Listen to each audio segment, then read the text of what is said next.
And I'm reading from Ecclesiastes 12:3. Here's the conclusion of the matter. Fear God and keep his commandments, for this is the whole duty of man. For God will bring every deed into judgment, including every hidden thing, whether it's good or evil. My name is Hamish Reed, and I'm from the south side of Chicago, born and raised in the housing projects. The south side of Chicago, you have to survive and you have to be able to protect. And if you can't do it on your own, you've got to be a part of a group that can. Having 5 younger sisters, one passed away, but then 4 sisters and a mom and dad. It was important for me that when my mom came into the building, she was respected. And when my dad and my brothers and sisters was around, that they would not be bothered. So I joined a game called the Warlords, and I participated in that nonsense for about 3 years. I found myself during the Martin Luther King riots. I was looting. They was riding 4 police in a car. They rolled up on me with their shotguns, took me all the way to the police station and said, you know what, it's time to get off duty. We'll be tied up here for the paperwork. And they took me all the way back home. I saw the hand of God so many times just like that. And you don't get out of the gangs, but I made a decision that I was out, myself and 2 friends. And they told us, you have 3 days to reconsider.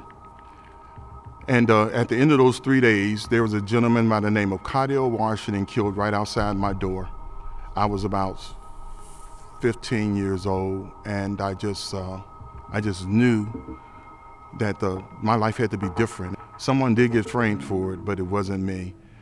And just from there on, I just watched God bless basketball to the point where it gave me opportunity to play college basketball. As a teenager, I was an extremely angry young man. I was extremely angry.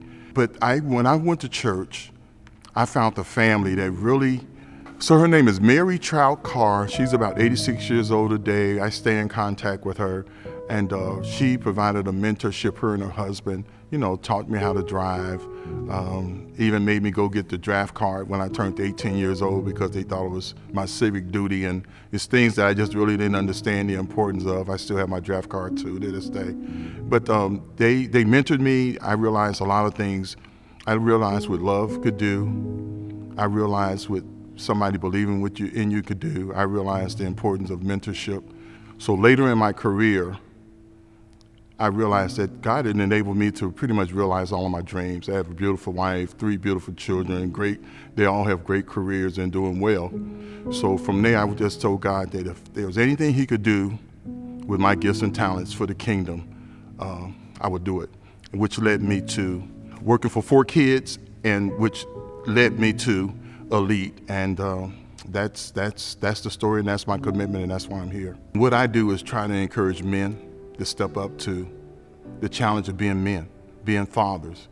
With 19.7 million fatherless families right here in the United States, we have a problem.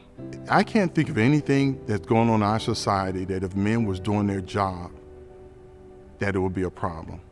And I'm talking about the things that's happening with kids. I'm talking about dropout prevention. I'm talking about the low rates of reading among our kids in our community. We're talking about the things that's happening to our women and our children.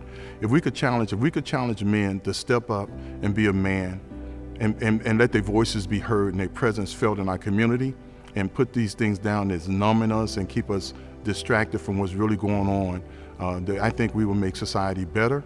I work for an organization called 4 Kids, and we deal with abused, abandoned, neglected children, which led me to my relationship with Elite Foundation that's doing something in a major way, creating opportunities and treating these kids that's being taken advantage of. Working for 4 Kids, we have a place called Mercy Place, and in that, I found there's a population of young girls from 12 to 17 that need to protect it, and the vulnerabilities and how easy it is that they get caught in sex trafficking. That was new to me. The term was new to me, and we're only talking about 3.5 years ago.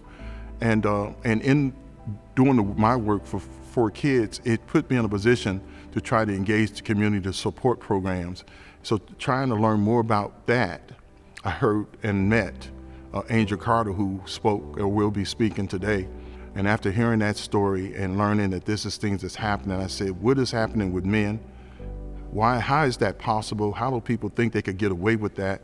So my goal was to just get involved with men any way I can to try to make a difference, and that led me to a lead in my role with the Guardians of Hope, which is a program that go out to encourage men to not just be aware of what's going on and get on track and get involved in the community and mentoring, but also supporting and doing their job to make sure that our communities are safe. It's important that men talk about things that really matter, things that's really going to improve our society, improve our community, things that we can do in our community instead of saying we need the government to do it, or we need the church to do it.